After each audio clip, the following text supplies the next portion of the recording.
Hello, and welcome to Book Chat. It's a quick little video where staff at the Skokie Public Library talk about books that they hope to read, what they've been reading and loving, and books that they've loved. I'm Becca. I'm the supervisor of advisory services at the library, and it is just Allyson with me today because we are talking about some really amazing lists that we have added to the website. The link will be below for Black History Month. And Allyson, I'm going to brag on Allyson a little bit because she was the one who kind of led the collaboration on these lists. And I am so impressed with the way that they turned out. I love the themes. I think the quality of the materials is stellar, and they're almost all books that were released in the last year or two. So it's all current, exciting things that are happening in the world of literature right now. I'm going to kick it off with our Preserving Culture and the Power of Inspiration list. There's one book in there that has had my eye for months, and I cannot wait to get it on hold and get to the library and really dig in on this book. It's kind of a coffee table book because it's a photography book. It's called Glory, Magical Visions of Black Beauty. And it is by a husband and wife photography duo. They are the proprietors of Creative Soul Photography out of Atlanta, Georgia. And I have followed their Instagram for a while, and it is gorgeous. Their photography is unbelievable.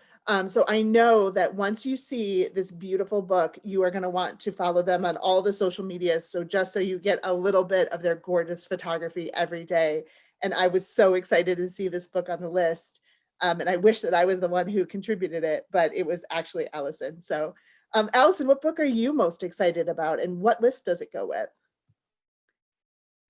Thanks for asking. I am going to talk about our genre fiction list, which I love it. It's called Black Wizards and Lovers in P.I.s. Oh my!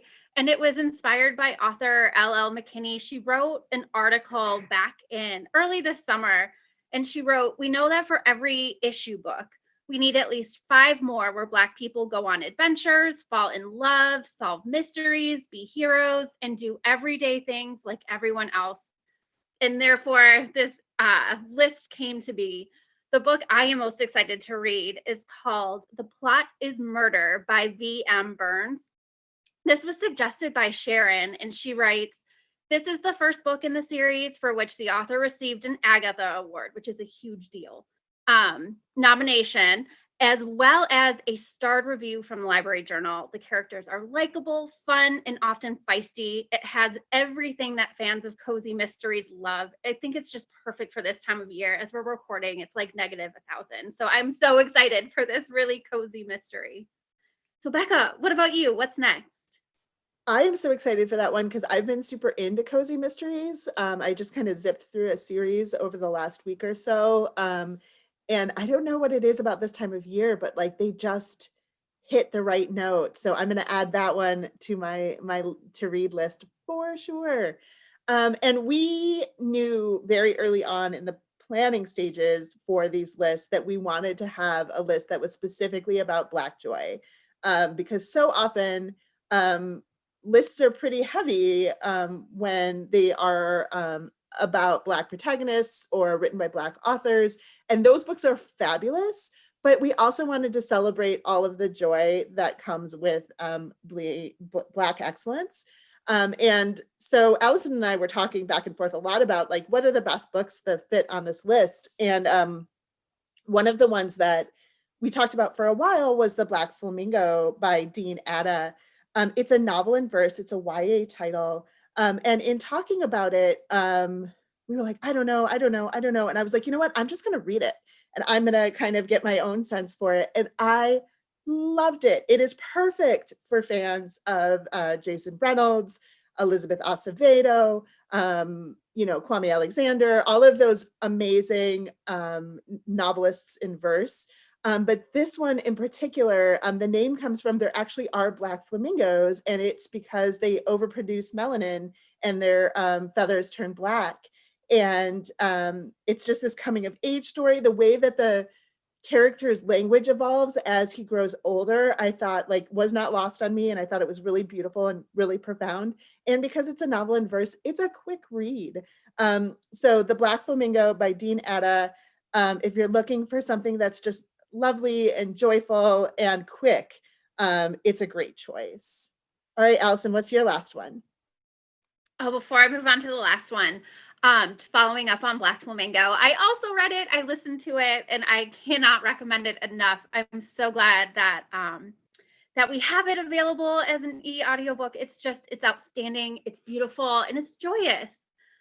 So with that though, I'm going to tell you about a book that our coworker Megan loved, and this one is on our Black Excellence in Fiction list. There were so many outstanding works of literary fiction written by Black authors this past year. Way too many to include in just one list, but we did our best to highlight some of our favorites.